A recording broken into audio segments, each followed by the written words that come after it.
नमस्कार दोस्तों, मैं हूं नवीन पाटीदार और आप देख रहे हैं वॉइस ऑफ एमपी। अफीम किसानों से रिश्वत लेने और जिस तरीके से मांग की जा रही थी पट्टों के नाम पर अधिकारियों के द्वारा लगातार शिकायतें मिल रही थी और हम बार बार कह रहे थे, वॉइस एमपी की टीम भी बता रही थी कि किसी भी किसान को रिश्वत देने की जरूरत नहीं है। अगर कोई रिश्वत मांगता है तो जांच एजेंसियों को शिकायत करें, हम तक खबर पहुंचाए, हम खबर दिखाएंगे, बताएंगे।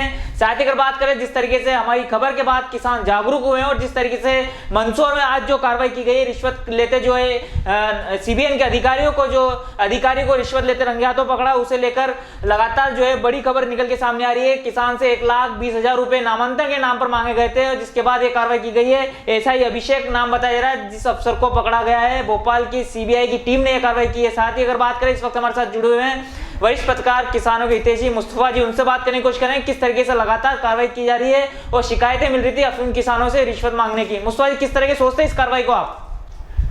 देखिए नवीन, अगर ये सीबीआई की कार्रवाई की जहां तक बात की जाए तो मैं ये कहूंगा कि ये ऊंट के मुंह में जीरा है, क्योंकि कितने बड़े पैमाने पे अफीम किसानों का शोषण होता रहा है मालवा मेवाड़ में, उसका हम और आप अंदाजा नहीं लगा सकते।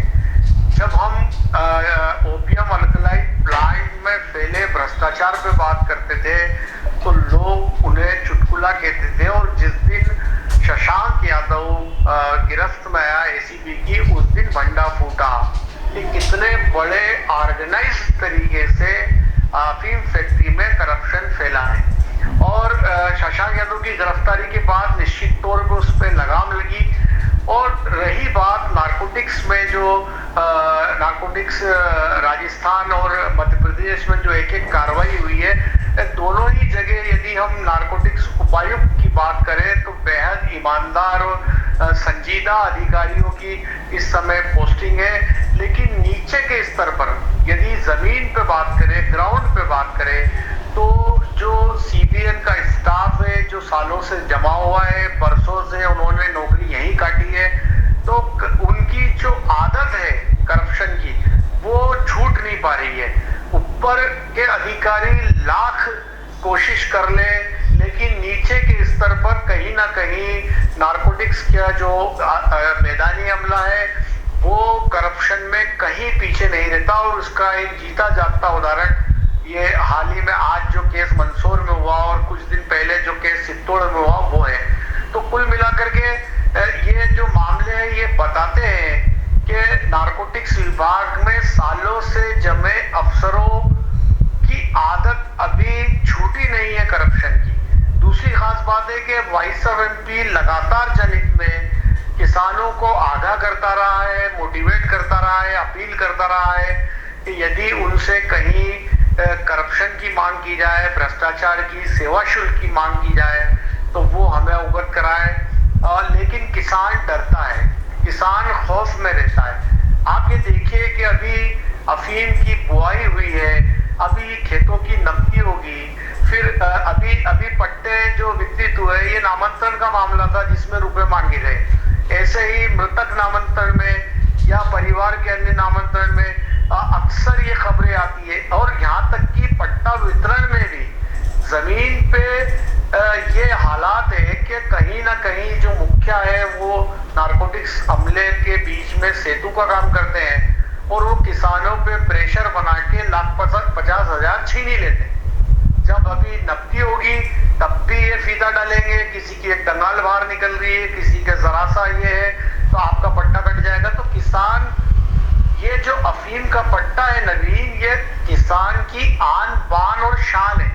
किसान घाटे में अफीम की खेती कर रहा है लेकिन इज्जत के लिए कर रहा है, और वही होता है कि वो अपनी आबरू बचाने के लिए जो जमीन पे जो अफसर काम कर रहे हैं नारकोटिक्स विभाग के, उनके हाथों ब्लैकमेल होता है और उनके हाथों ठगा जाता है, उनको पैसे देता है। नवीन मुस्तफा जी, साथ ही अगर बात करें तो कतिपय मुखियाओं का भी रोल इसमें माना जाए, बिचौलियों की भी रोल माना जाए, क्या मानते हैं किस तरीके से इनका भी एक बड़ा रोल होता है किसानों को ठगने के लिए?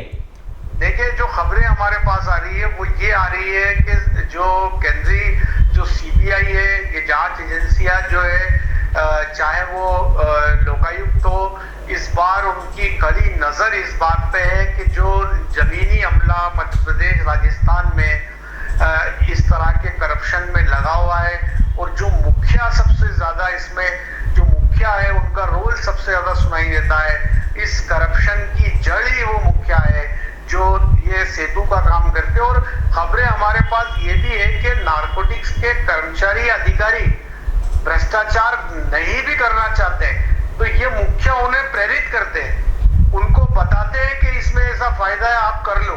क्योंकि मुखिया गांव में रहते हैं, उनको हर परिवार की स्थिति पता होती है, इसलिए वो कहानी बनाते हैं, स्क्रिप्ट वो लिखते हैं, उसके हिसाब से काम होता है। तो कुल मिलाकर के जो मुद्दे की बात है, इसमें जो सबसे बड़ी महत्वपूर्ण कड़ी है वो मुखिया है। और जो खबरें हमारे पास आ रही है वो ये आ रही है कि जांच एजेंसियों के रडार पर अब ये मुखिया आ चुके हैं और निश्चित तौर पे आने वाले दिनों में जो भ्रष्टाचार में लिप्त मुखिया है, जो करप्शन में लिप्त है जो मुखिया, ऐसे मुखियाओं के खिलाफ जांच एजेंसियां बड़ी कार्रवाई कर सकती है। जो खबरें हमारे पास आ रही, क्योंकि ये खबरें ऊपर तक जा रही है और कतिपय मुखियाओं ने जिस तरह से ये पूरा एक सिस्टम ऑपरेट कर रखा है, पूरा एक धंधा चला रखा है, तो इनको लेकर निश्चित तौर पे आने वाले वक्त में बड़ी कार्रवाई देखने को मिल सकती है। और सबसे खास बात है कि मध्य प्रदेश के नारकोटिक्स उपायुक्त डॉक्टर संजय कुमार मीणा जो है वो बेहद ही ईमानदार और बेहद ही सख्त मिजाज अफसर माने जाते हैं। तो जाहिर सी बात है कि उनके रहते हुए यदि नीचे का अमला इस तरह से करप्शन करता हुआ पकड़ा जा रहा है, तो जाहिर बात है कि विभागीय तौर पर भी ऐसे भ्रष्ट अधिकारियों के खिलाफ सख्त कार्रवाई होगी।